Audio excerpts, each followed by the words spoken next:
নবীর দল। ঈসা নবী বলবে আমার উপায় নাই। মুসা নবী বলবে আল্লাহ আমারে বাঁচাও। ঈসা নবী বলবে আমারে বাঁচাও। দাউদ নবী বলবে আমারে বাঁচাও। ইব্রাহিম নবী বলবে আমারে বাঁচাও। কেন? ওই ময়দানটা এত ভয়ানক ময়দান, ডানে বামে সামনে পিছনে নজর করে কোনো সাহায্যকারী পাওয়া যাবে না। ওই ময়দানটা এত ভয়ানক ময়দান, কেউ কারো পরিচয় দিবে না। ওই ময়দানের মধ্যে আল্লাহ পাক একটা আওয়াজ দিবে, আওয়াজ।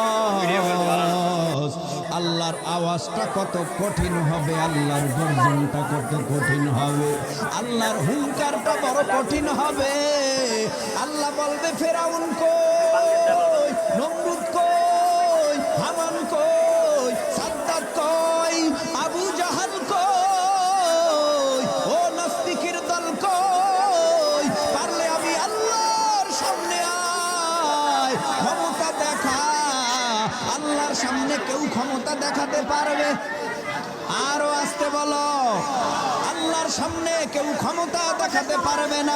যেখানে নবীরা বলবে ইয়া নাফসি আমারে বাঁচাও, ওই ময়দানে আমার আল্লাহর নবী মাকামে মাহমুদ মর্যাদাপূর্ণ জায়গায় সিজদায় পড়ে কান্নার আওয়াজ।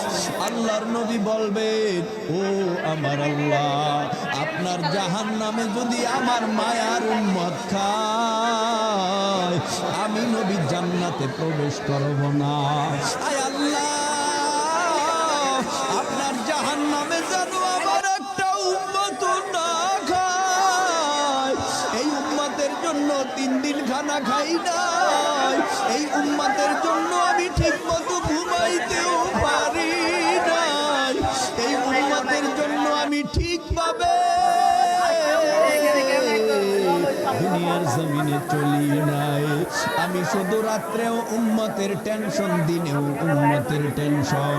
সকালে খাইলে মাওলা, দুপুরে খাইতে পারি নাই, দুপুরে খাইলে আবার রাত্রে খেতে পারি নাই।